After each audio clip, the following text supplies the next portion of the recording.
Tense, Hindi में इसको काल बोलते हैं। काल का मतलब होता है समय। समय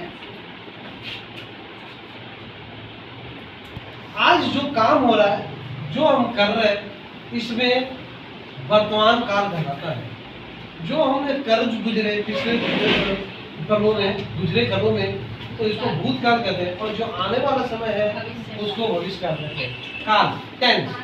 इसको टेंस का 3 पार्ट,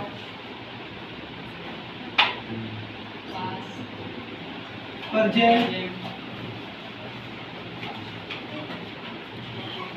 पास्ट और future. Present tense, past tense और फ्यूचर टेंस कहलाता है। प्रेजेंट टेंस में आज की बातें हैं, पास्ट में जो हो चुका है, और फ्यूचर में आने वाले कल की बात होती है। तो सबसे पहले each tense is divided into the 4 part. Present indefinite tense सभी टेंस को 4 पार्ट में डिवाइड करते हैं, सभी को 4 पार्ट में। इंडेफिनिट टेंस, इंडेफिनिट टेंस के प्रत्येक का, प्रेजेंट, पास्ट और फ्यूचर, प्रत्येक का 4 पार्ट होता है। Indefinite tense, continuous tense, perfect tense and perfect continuous. ये 4 पार्ट ईच टेंस का होता है। अब आप देख सकते हो, अगर मान लो मैं पहले करता हूं, तो सबसे पहला आएगा present indefinite tense. Present indefinite tense, present indefinite tense. इसका दूसरा पार्ट होगा present continuous tense. Present continuous tense. इसका तीसरा पार्ट होगा प्रेजेंट परफेक्ट टेंस।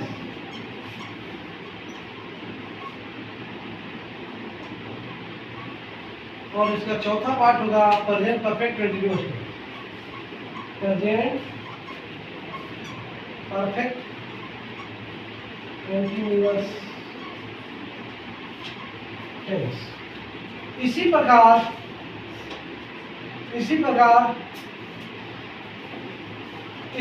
सबके साथ होगा past indefinite, past continuous, past perfect और past perfect continuous, future indefinite, future continuous, future perfect, future perfect continuous. चारों के लिए हम इसी तरह से कंप्लीट करेंगे। तो वो क्लियर हो गया? सभी टेंस का 4 पार्ट होते हैं, उसको इस तरह से प्रेजेंट इंडेफिनिट टेंस। इसकी पहचान हिंदी में वाक्य के अंत में ता है, ती है, ते है इत्यादि दिया जाएगा। देखो इसका पहचान क्या है? वाक्य के अंत में ता है, ती है, ते है। जैसे वह स्कूल जाता है, देखो ता है, वह स्कूल जाती है, समझ रहा? गाना गाता है, गाना गाती है। जो भी ता है, ती है, अगर वर्ड में लगा रहेगा तो इसको हम क्या बोलते हैं? Present indefinite tense. इसका रूल है पहले सब्जेक्ट, उसके बाद वर्ब का फर्स्ट फॉर्म में एस या ईएस, उसके बाद ऑब्जेक्ट। और ये फिर से समझो, इसका रूल है, ये पहचान था। पहचान क्या था? ता है, ती है, ते है। और ये इसका रूल था। क्या रूल है? V1 का मतलब होता है वर्ब का first form, first verb V1 का फर्स्ट फॉर्म ऑफ वर्ब। अब सबसे पहले अब आते हैं सब्जेक्ट के बारे में। आप लोगों को पता है सब्जेक्ट किसे कहते हैं? Yes sir. वाक्य के अंदर काम, जिसके विषय में काम, जो काम करता है, काम को करने वाला सब्जेक्ट होता है। टेंस में काम होना होगा, जो काम को करता है वो क्या है, सब्जेक्ट है।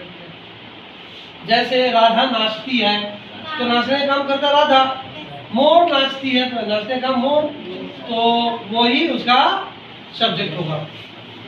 ठीक है, तो उसके बाद आते हैं वर्ब फर्स्ट फॉर्म में। अब सवाल ये है, इसमें किसके साथ एस और ईएस का प्रयोग, एस या ईएस का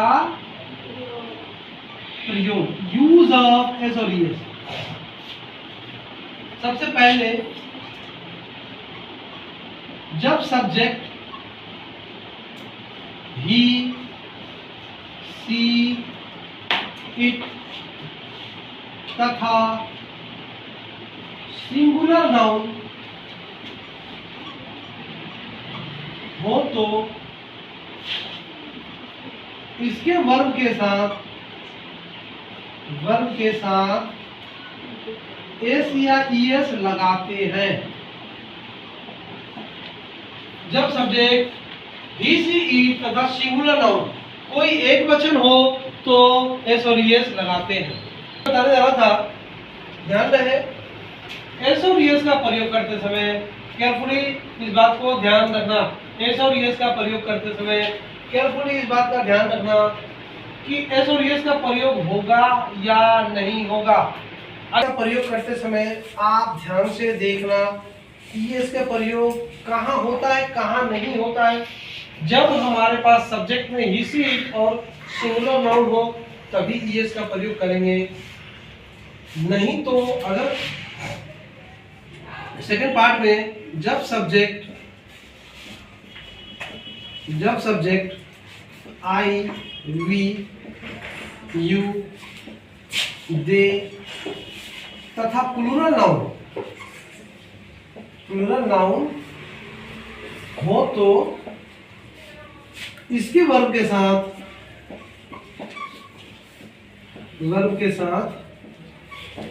एस या ईएस का प्रयोग नहीं करते हैं। वर्ब के साथ वर्ब क्या होता है, ए आई ओ यू होता है ना, वीडियो बन गई है। वर्ब के साथ एस और ईएस का प्रयोग। अब किस वर्ब में लगेगा, किस वर्ब में एस लगेगा, किस वर्ब में ईएस लगेगा, वो ध्यान दो। जिस वर्ब के अंत में O, double S, S H, C H, X हो तो इसके साथ ईएस लगाते हैं। जिसके वर्ब के अंत में अगर हमें ईएस लगाना हुआ, मैंने कल आप लोगों को थोड़ी देर पहले बताया था कि अगर ही, सी, इट और सिंगुलर नाउन हो तो एस या ईएस दोनों में से कोई एक लगाएंगे। अब दोनों तो एक साथ नहीं लगा सकते, तो किसी में ईएस लगता है, किसी में एस लगता है, तो कहाँ ईएस लगेगा, कहाँ एस लगेगा, उस बात को ध्यान में दो। अगर वर्ब का अंत में ओ है, S H, C H, X, ये सब है तो ईएस का प्रयोग करते हैं। जैसे हम वर्ब आता है गो, लास्ट में क्या है, तो इसके साथ गोज। समझ आ रहा है? वाश मतलब धोना, एस एच तो washes, teach, C H teaches तो टीचर। समझ में आ रहा है? मिस मतलब खोना, मिस करना, मिसेस, आई मिस यू तो I misses you, he misses you. तो समझ में आ रहा? तो इस तरह से सेंटेंस जो होता है, एक्स अगर लगता है, मिक्स मतलब मिलाना, तो मिक्सेस। आप देखो ध्यान से किस सेंटेंस में कब क्या लगेगा। जब ओ है तो ईएस है। एक बात ध्यान रहे, एस और ईएस का प्रयोग करते समय दो बात को ध्यान रखना पड़ता है। अगर सब्जेक्ट के रूप में ही, सी, इट और सिंगुलर नाउन है तो वही हम ईएस का प्रयोग करेंगे, अदरवाइज नहीं करेंगे एज और ईएस कोई।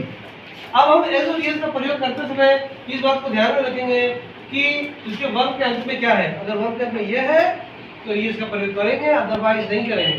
समझा ना बात को? अदरवाइज एक्स का प्रयोग करेंगे। दूसरा में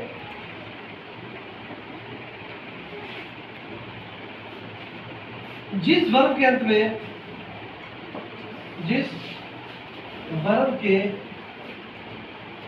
में वाई है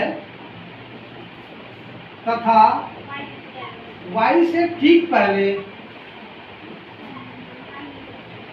कोई कंसोनेंट दिया हो, से पहले कोई कंसोनेंट दिया हो तो इसके साथ y हटाकर IES जोड़ते हैं, हो तो y हटाकर IES जोड़ते हैं। आप ध्यान रहे कंसोनेंट और वोवेल, अल्फाबेट ABCD को A से Z तक ये अल्फाबेट कहलाता है। इसके दो पार्ट होते हैं, वोवेल और कंसोनेंट। वोवेल और कंसोनेंट आप लोग को पता है AEIOU वोवेल कहलाता है, बाकी BCD FGH जो वर्ड है वो कंसोनेंट कहलाता है। समझा ना? तो अगर Y है और Y से ठीक पहले कोई कंसोनेंट है तो Y को हटा दो। जैसे देखो ध्यान से, क्राई रोना, क्राई क्या है? Cry CRY cry. तो क्राई देखो W है, W से पहले R है, लास्ट में Y है, Y से पहले क्या है? R है। तो हम कंसोनेंट R हो गया, हटा करके क्राई IES। कैरी मतलब ढोना CARY। तो यहाँ भी वही कैरीज। आगे समझ, अगर वोवेल है तो हम S लगाते हैं, जैसे प्ले PLAY। ध्यान दो, यहाँ पर A से Y से पहले A वोवेल है तो हम प्लेस करेंगे। ध्यान दें, आप इस बात को ध्यान दो कि Y से ठीक पहले कोई कंसोनेंट का होना जरूरी है, तभी Y को हटाकर IES जोड़ेंगे। अगर वोवेल है तो हम सिंपल S लगा देंगे। फ्लाई FLY, फ्लाई मतलब उड़ना। अब देखो तो Y को हटाओ, ब्लॉग मुझे बता दीजिए। जिस वर्ब के अंत साउंड हो जाओ, Y है तथा Y से ठीक पहले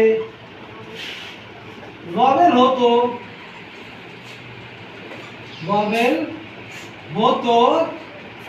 इस वर्ब के साथ केवल S जोड़ते हैं। तो इस वर्ब के साथ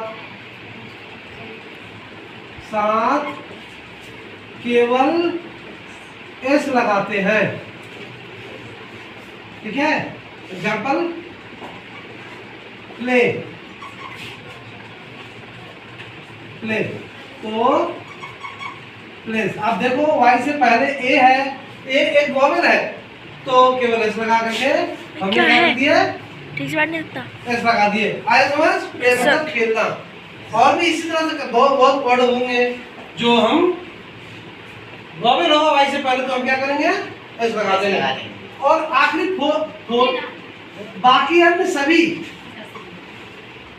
बाकी अन्य सभी वर्ब के साथ, अन्य सभी प्रकार के वर्ब के साथ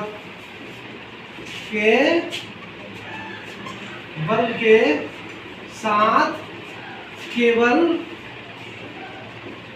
S लगाते हैं। जैसे राइट, WRITE राइट, तो राइट मतलब लिखना, राइट्स केवल S लगाते हैं। समझ में आ गया नहीं आया? केवल S लगा देते हैं। जैसे और कोई भी वर्ड ले लो, जो इन इसके अलावा कोई भी दूसरा वर्ब होगा उसमें सिर्फ हम एस लगा देंगे, ठीक है। तो रीड मतलब पढ़ना, READ, रीड्स, एस और यस का प्रयोग हमारा हो गया पूरा। आप लोगों को फिर से क्लियर कर देता हूं। अगर वर्ब, अगर सब्जेक्ट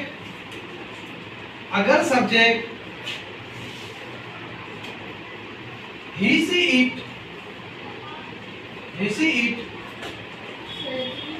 और सिंगुलर नाउन हो तो ही एस या एस लगाओगे। सब्जेक्ट में अगर ये रहेगा तब, और आई भी दे हो तो नहीं लगाएंगे एस, ना एस लगाएंगे ना एस लगाएंगे। आई भी दे और कोई भी प्लूरल नाउन हो तो एस और एस का प्रयोग नहीं करेंगे, दोनों में से कोई एक। और एक चीज, हाँ, बच्चे क्या करते हैं ज्यादातर इजेमार का प्रयोग करते हैं। प्रेजेंट इंडेफिनिट टेंस में इजेमार का प्रयोग नहीं होता, कहीं भी नहीं होता तो नहीं होता। नोट में मैं लिख देता हूं, नोट, प्रेजेंट इंडेफिनिट टेंस में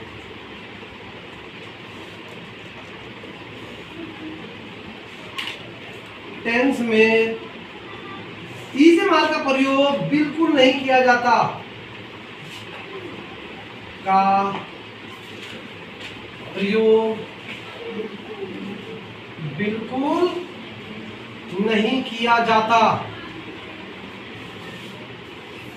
ध्यान रहे इस बात को। आप लोगों को पता है प्रेजेंट इंडेफिनिट टेंस की पहचान क्या है? प्रेजेंट इंडेफिनिट टेंस की पहचान वाक्य के अंत में ता है, ती है, ते है। अगर आपको इस तरह का सेंटेंस हो, इजेमार नहीं करोगे, अगर करोगे तो रॉन्ग। ध्यान रहे, समझा ना? आकाश में पक्षी उड़ता है, जो भी ताकती अगर आता है तो आपको समझना पड़ेगा प्रेजेंट इंडेफिनिट टेंस है, हमें इजेमार नहीं करेंगे, ठीक है।